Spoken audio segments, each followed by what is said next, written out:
আসুন, প্রত্যেকে দায়িত্বশীল ভূমিকা পালন করুন। হেফাজতে ইসলাম বাংলাদেশ বাংলাদেশের আধ্যাত্মিক সংগঠন এবং সকল রাজনৈতিক সংগঠনগুলোর অভিভাবক সংগঠন হিসেবে ঐতিহাসিক ভূমিকা পালন করবে ইনশাআল্লাহ। হেফাজতে ইসলামের মঞ্চ থেকে আমি আমাদের বাংলাদেশের এই ক্রান্তিকালের ত্রাতা হিসেবে আবির্ভূত অধ্যাপক প্রফেসর ডক্টর ইউনূস সাহেবকে আহ্বান জানাতে চাই, আপনি আপনার সংস্কার কার্যক্রম সুসম্পন্ন করুন। এদেশের রাজনৈতিক দলগুলোকে সঙ্গে নিয়ে নির্বাচন ব্যবস্থার আমূল সংস্কার সাধন করুন।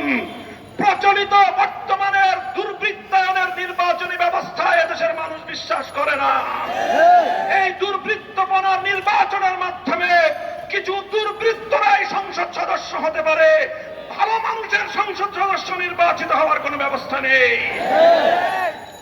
দেশের মানুষকে জিম্মি করে মব তৈরি করে একটার পর একটা দাবি আদায়ের যেই কালচার শুরু হয়েছে, এই সংস্কৃতি অব্যাহত থাকলে এই দেশকে ধ্বংসের হাত থেকে কেউ রক্ষা করতে পারবে না।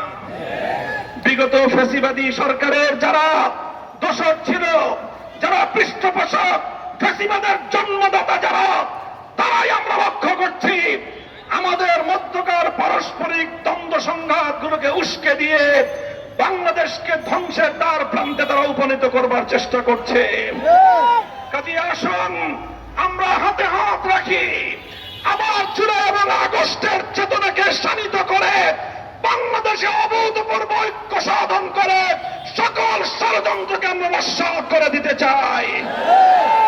ছাত্র নেতৃবৃন্দ, তোমাদেরকে আমি বলবো, তোমাদের ত্যাগ, তোমাদের কোরবানি, জুলাই এবং আগস্টের বিপ্লবে তোমাদের ঐতিহাসিক নেতৃত্ব এদেশের মানুষ হাজার বছর পর্যন্ত স্মরণ করবে।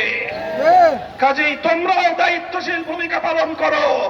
রাজনৈতিক দলগুলোর সঙ্গে অযথা বাক বিতণ্ডায় জড়ানোর কোনো প্রয়োজন নেই। বিএনপি এবং জামায়াতে ইসলামীকে বড় রাজনৈতিক দল হিসেবে আপন আপন জায়গা থেকে গুরুত্বপূর্ণ ভূমিকা পালন করার উদাত্ত আহ্বান জানাই।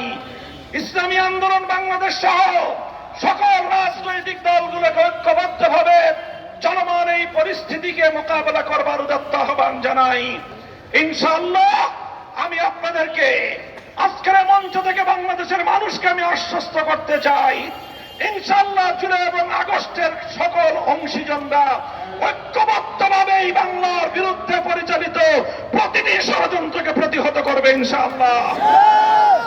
প্রফেসর ইউনূস সাহেব ক্ষমতায় আছেন এবং ইনশাআল্লাহ তিনি একটি যৌক্তিক সংস্কার এবং যৌক্তিক সময়ের মধ্যে নির্বাচন পর্যন্ত তিনি ক্ষমতায় থাকবেন এবং তিনি নারী কমিশনের কোন কুপ্রস্তাব বাস্তবায়ন করবার কোন ধরনের দুঃস্বপ্ন তিনি দেখবেন না।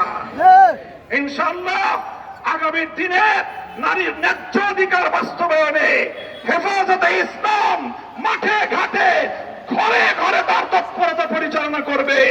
আপনারা হেফাজতের সঙ্গে থাকবেন তো ইনশাআল্লাহ?